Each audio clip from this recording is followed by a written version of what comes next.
Attorney, ano po ang inyong damdamin? Ano ho, kung maaari lang din, perhaps baka napag-usapan po ito ninyo ni Presidente, yung possibility that the President being invited by the ICI to shed light, to speak about what really happened, ito hong kanilang meeting in Malacanang na sinasabi daw po talagang sinabon itong si Martin Romualdez tungkol po sa budget.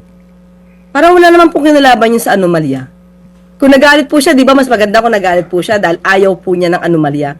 So, parang hindi naman po yan yung mga issues na dapat imbestigahan ng ICI, yung kanyang pagkakagalit. Hindi po. Ang parang hindi siya sinasabi ko konektado. po, Attorney, if I may interrupt, ang sinasabi ko po kasi ay yung pong mga pangyayari doon sa kanyang pagkadismaya sa budget. Ano po?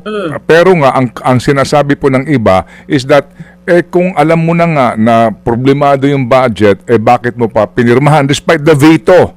Opo, kasi ngayon lumalabas itong mga isyong ito. Yung pong pagtatanong, posibilidad po na ang ICI magtanong ano ba yung naging deliberasyon nila pangandaman, nila bunuan during the meeting po kung saan inaayos nila ang budget to, alam mo, para lang mabigyan ng panig yung Presidente. Is that possible kaya po?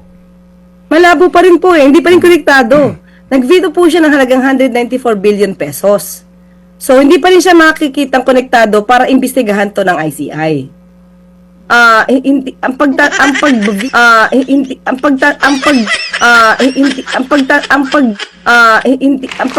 pag-veto po at pagpapagalit dahil sa mga lumubong insertions na nilagay, hindi yata siya yung pinaka-subject matter para sa mga anomalyang flood control projects. Siguro kung i-connect nila, pwede. Pero wala akong nakikitang connection. Opo.